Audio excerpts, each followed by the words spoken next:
आप सभी तमाम दर्शकों का जिले के number 1 channel city news Muzaffarpur में स्वागत करती हूं। खबरों की ओर बढ़ने से पहले आइए कि नजर डालते हैं आज की सुर्खियों पे। हेडलाइंस के प्रायोजक हैं नीलकमल एक्सक्लूसिव शोरूम। अय्यरपुर थाना क्षेत्र के भिखनपुरा में ट्रक और ऑटो टेम्पो में जबरदस्त हुई टक्कर, 2 लोगों की हुई मौत।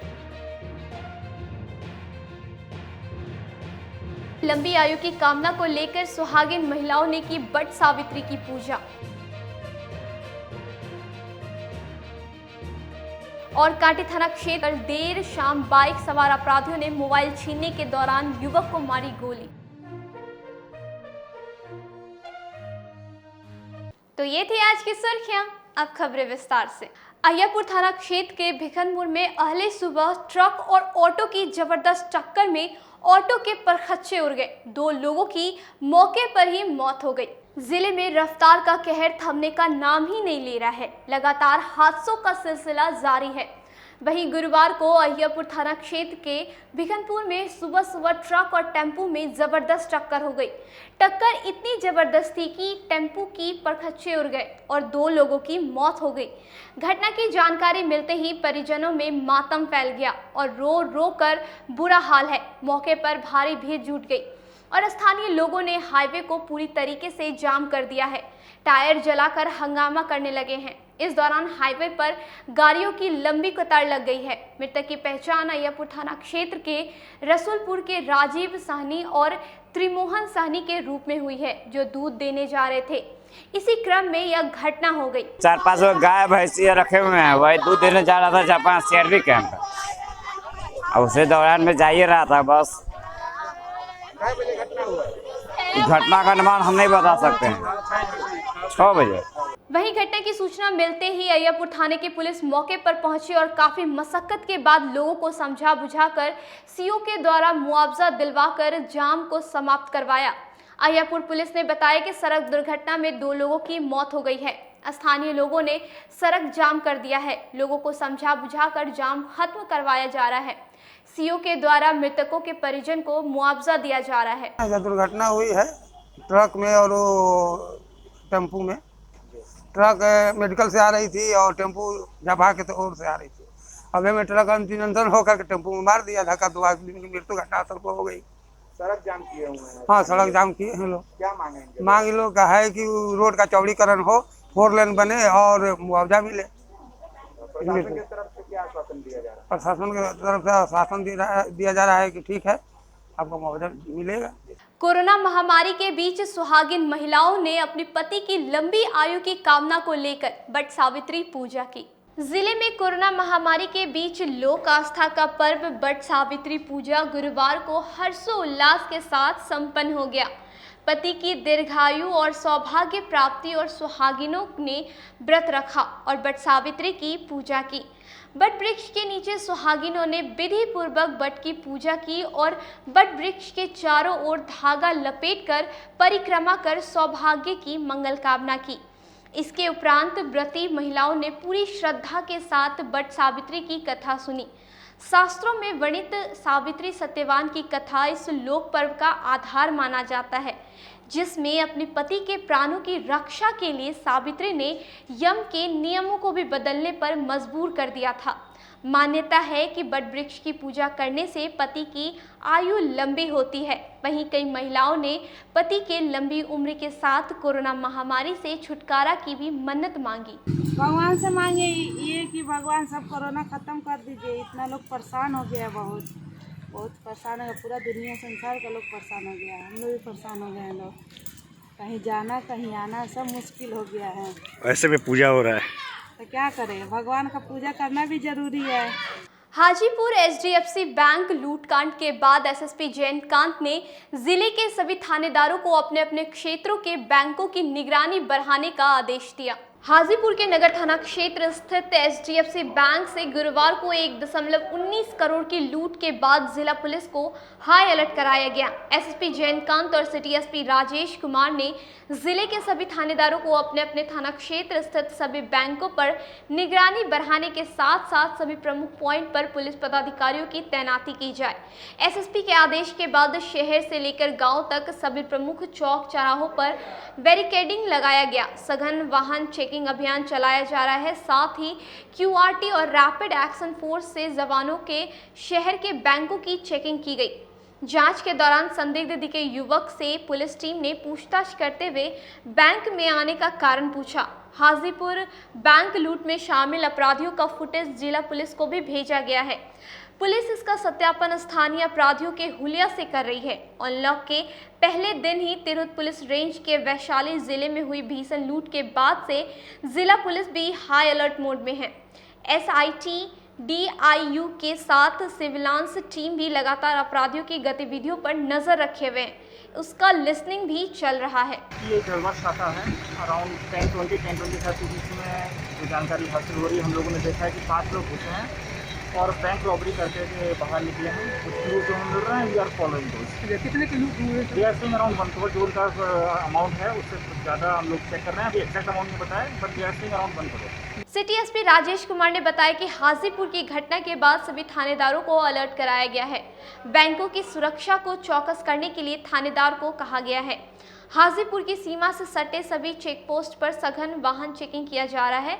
जिला पुलिस को भी घटना में शामिल अपराधियों की फुटेज मिली है, जिसकी जांच चल रही है। घटना के उद्भेदन में जिला पुलिस हर संभव मदद करेगी। लूट की वारदात के बाद में जिले को भी घटना की सूचना मिली।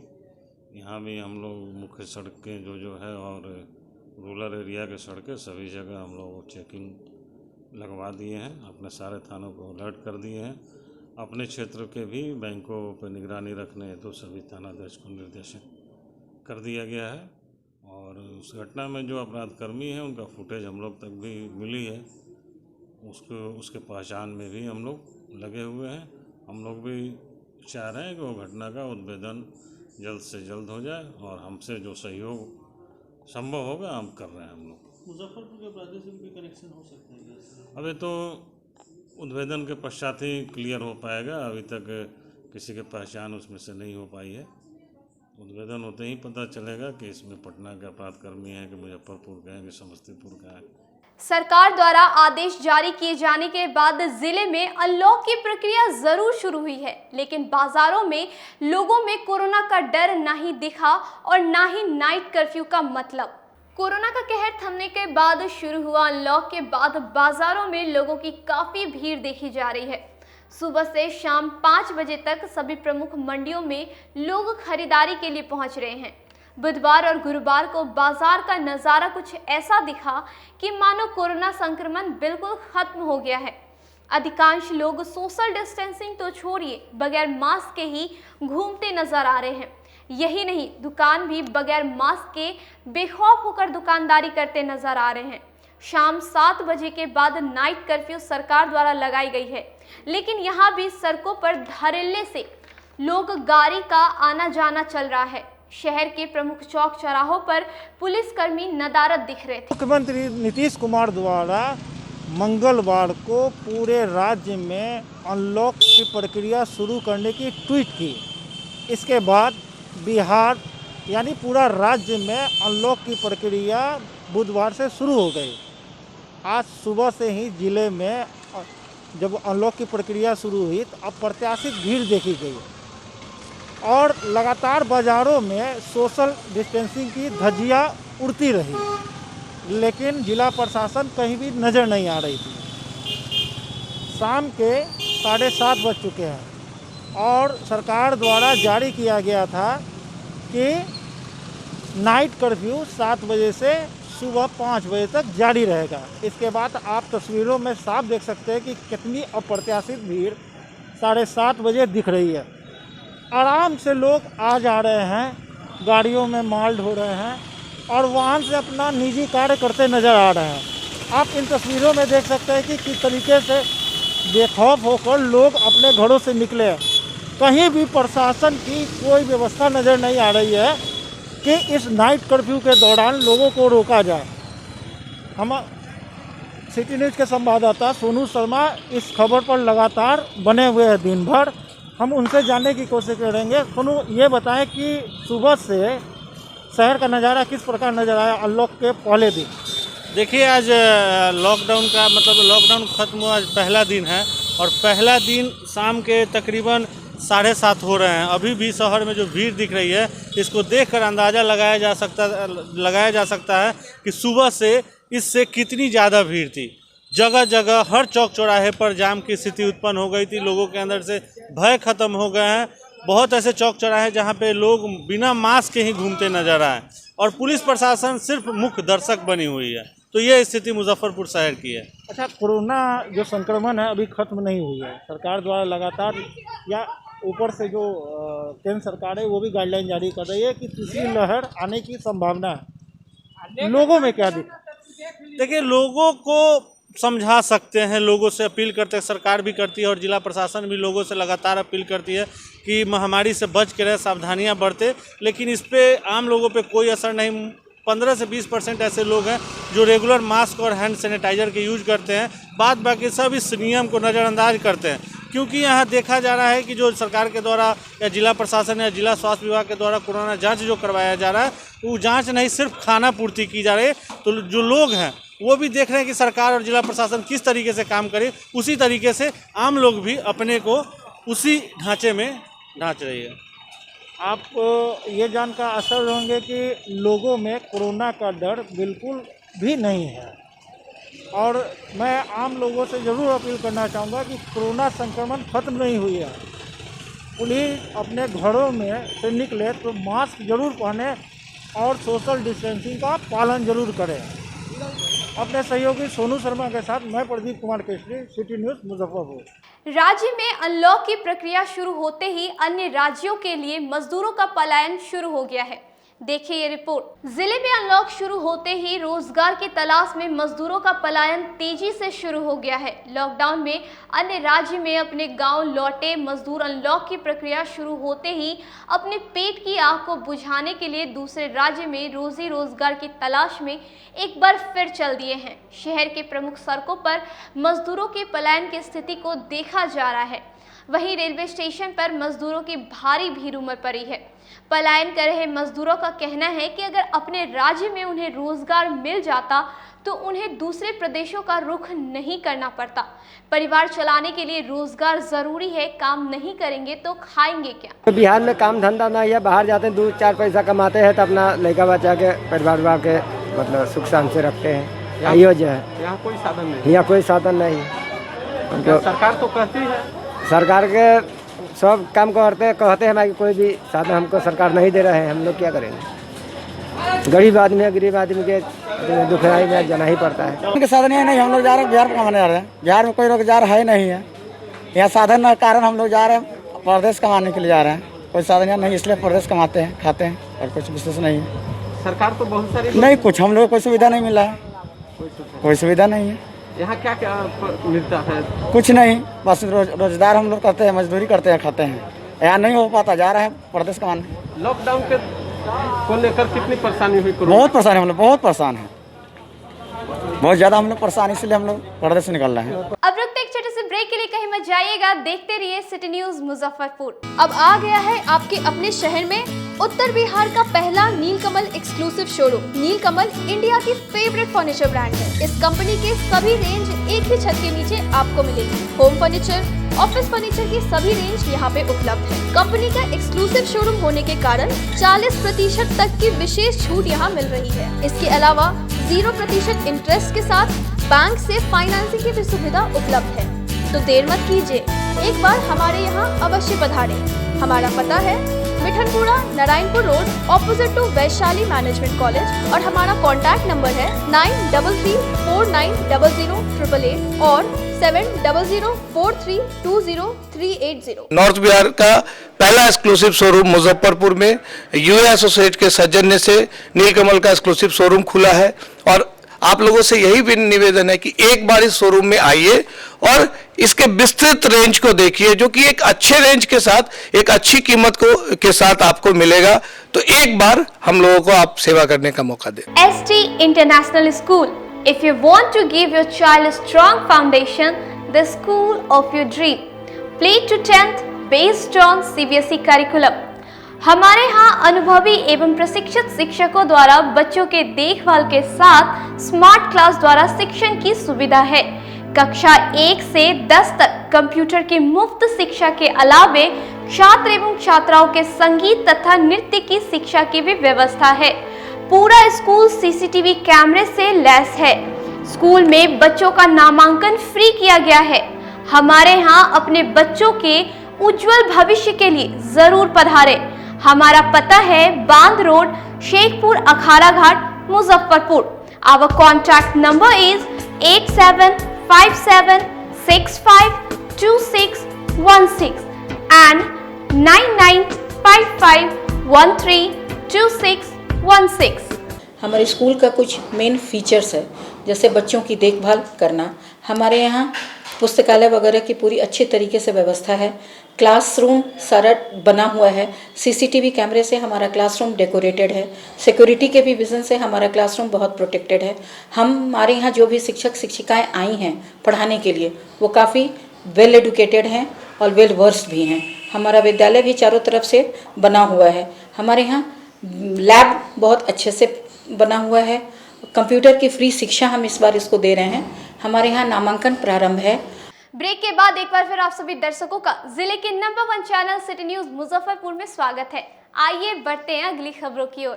कांटे थाना क्षेत्र के नरसंडा चौक पर बुधवार की देर शाम बाइक सवार अपराधियों ने लेनोवो के कर्मचारी को मोबाइल छीनने के दौरान गोली मारकर घायल कर दिया। जिले में नाइट कर्फ्यू के दौरान बेलगाम अपराधियों का तांडव जारी है। बुधवार की देर शाम बाइक अपराधियों ने कांटे थाना क्षेत्र के नरसंडा चौक के समीप लिनोवो के कर्मचारी के साथ लूटपाट की। विरोध करने पर अपराधियों ने कर्मचारी को गोली मारकर बैग व मोबाइल लूटकर भाग निकले। गोली लगने से कर्मचारी घायल हो सड़क पर गिर गया। सूचना के बाद मौके पर पहुंची काटी थाना का दरोगा दल बल के साथ पहुंची कर्मचारी को घायल अवस्था में बैरिया स्थित के निजी अस्पताल में भर्ती करवाया, जहां घायल का इलाज अस्पताल के ICU में चल रहा है। घायल की पहचान ब्रह्मपुरा थाना क्षेत्र के बढ़ई टोला निवासी नन्हे कुमार का पुत्र बिक्की कुमार के रूप में हुई है, जो कि लिनोवो कंपनी में सर्विसेज इंजीनियर हैं। जानकारी के अनुसार कर्मचारी बिक्की मोतीझील से सर्विस देकर ब्रह्मपुरा स्थित घर लौट रहा था। इसी क्रम में अपराधियों ने इस घटना को अंजाम दिया। घटना के संबंध में घायल बिक्की ने बताया कि वह मोतिहारी से लौट रहा था। इसी क्रम में अपाची सवार 3 बदमाशों ने पीछा कर घेर लिया और लूटपाट करने लगा। विरोध करने पर गोली मार। मोतिहारी से आ रहे थे, कांटे पुल है ना, वहीं पे मोटरसाइकिल से 3 आदमी और 2 आदमी के हाथ में पिस्तौल था। मेरा गाड़ी रोका, मोबाइल छीना, मेरा बैग छीना,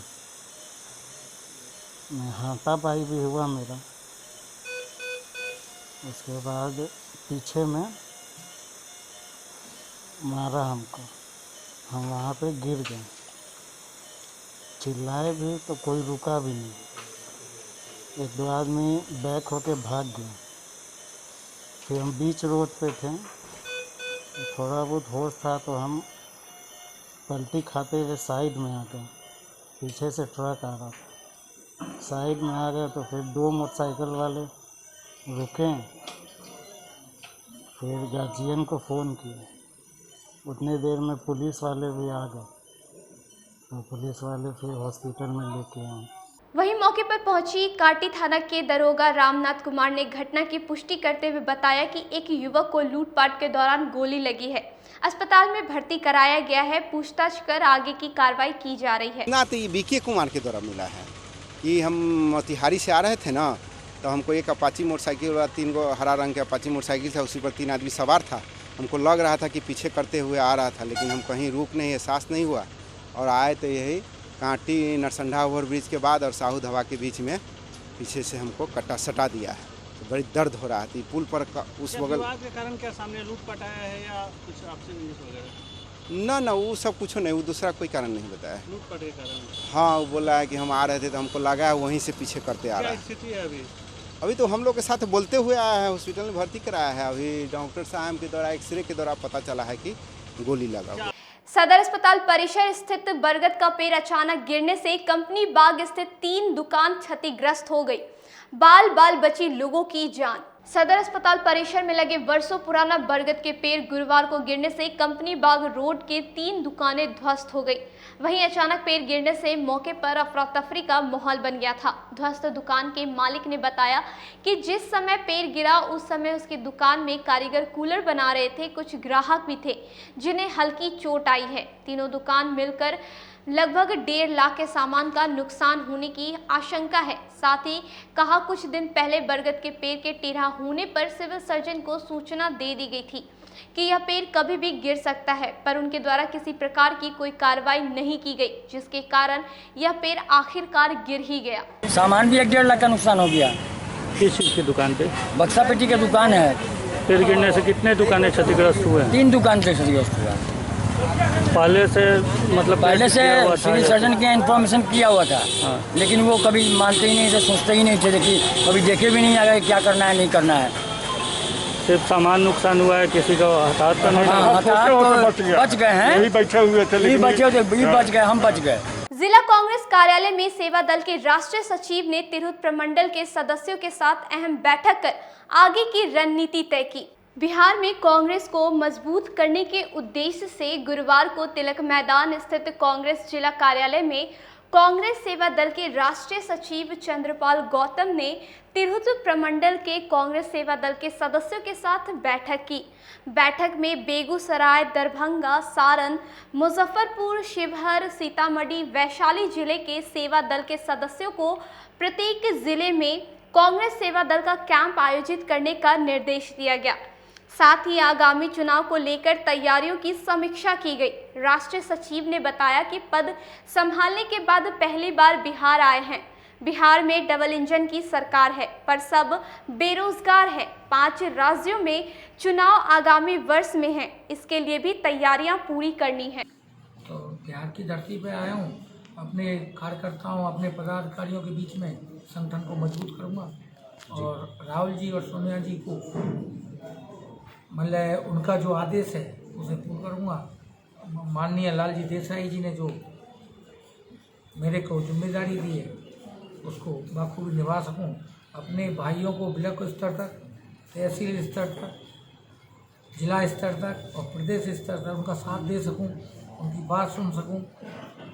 और न्याय, एक कहावत है हमारी सेवा दल में, काम नहीं तो पद नहीं। तो काम करेगा उसे पद मिलेगा।